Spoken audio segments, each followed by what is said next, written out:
Hey guys, Mike here with Grassroots K9. I wanted to talk to you guys today about something that we call single event learning. There's some really useful things that we can take from single event learning, and then there are some not so desirable things that can happen. What comes to mind when I think of single event learning, 2 to 3 times a week, we'll probably get calls from people that have dogs and they say, hey, my dog has been super great with other dogs, but the dog's maybe 2 or 3 years old even. Their whole life they've been super great with other dogs, but you know, they went to the dog park last week and they got in a fight, and now they want to murder every dog that they see. And this reactivity and this dog aggression is not subsiding for anything. And this is the same dog that was totally okay and totally social and wanting to play with other dogs. And we get those calls 2 to 3 times a week. Single event learning is one of the main reasons why I'm kind of against dog parks in general, or I don't think that you should be taking your dogs to dog parks.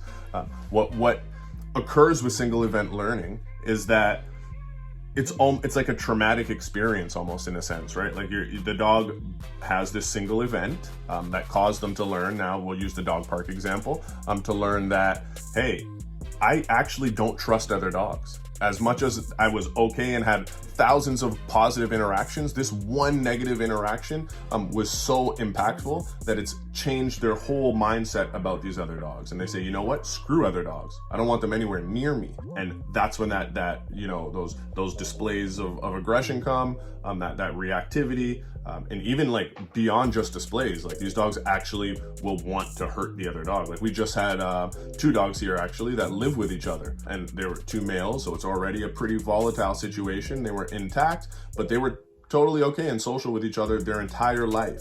And then another dog got added to the picture. They ended up having a pretty big tussle with one another, and those dogs, they were best friends the week before, and now they cannot stand the sight of each other. Like they want to murder one another. That's literally what is, as soon as they see each other, it's go time. So these single events are super impactful on a dog's overall demeanor and the dog's overall temperament and how they move forward in life, right? And how things that, you know, were amazing to them the week before can be the exact same things that are now triggers to them. I kind of equate it almost to like PTSD and almost like flashbacks with these dogs. So again, dog parks, we see a lot of negative examples with dog parks in our experience of single event learning, and then multiple dog households. We see a lot of those negative experiences also. So I also see like this, another example, and kind of more in regards to working dogs, where I see single event learning occurring, can be a dog having a super negative experience dealing with a decoy. So again, it can kind of go into a selection issue here, but it's an example of single event learning with a negative outcome, is that dog learns that, hey, maybe this decoy pushed things a little bit too far, and now there's things, and there's ghosts and skeletons in the closet for that dog. And let's say it was in a dark room, and the dog's never had problems with dark rooms before, but now he goes in there and has a bite on a decoy that, just for whatever reason, maybe he wasn't reading the dog right, push the dog too far. And the dog says, you know what? Screw dark rooms. Matter of fact, screw doing bite work. I don't want to deal with any of this anymore. So there's another, you know, the dog could have had hundreds, thousands of experiences of doing, you know, totally great and loving bite work and having the zest for this. And that one event can cancel that dog's mentality and say, you know what? Screw this. This isn't for me.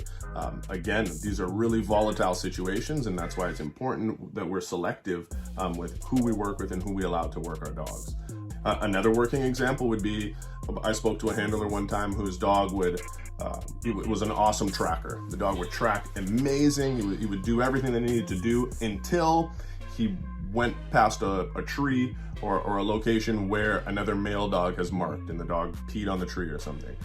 No matter what, that dog was leaving his track to go over and sniff on that other dog's piss, and maybe even pee on it, right? What the handler decided to do was to turn that e-collar up to a high level, and as soon as the dog went to go get off the track and go piss on that tree, he wanted to stim him. So the dog would say, hey, don't leave the track and pee on the tree, and to stay on the track. But what was communicated to the dog was that tracking sucks.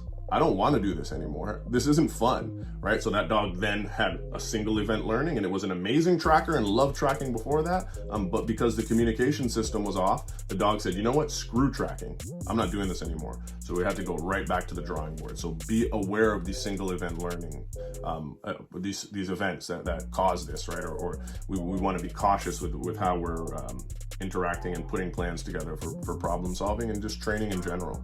So that being said, not all single event learning is something that's anti what we want, right? So we can have single event learning that actually is ideal for what we're looking for. So we can have these single event learning occasions that actually can fit into our training plans and help us with what we're trying to develop with our dogs, right?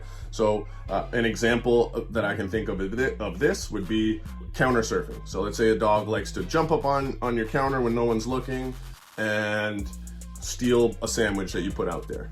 If we've had this dog already on an e-collar, and sometimes it doesn't even matter if they don't actually understand what the e-collar is specifically for these types of corrections. And the next time that dog jumps up on the counter, of course, we set it up, we're out of the room, we're peeking through a window, the dog jumps up on the counter and wants to actually go steal that sandwich.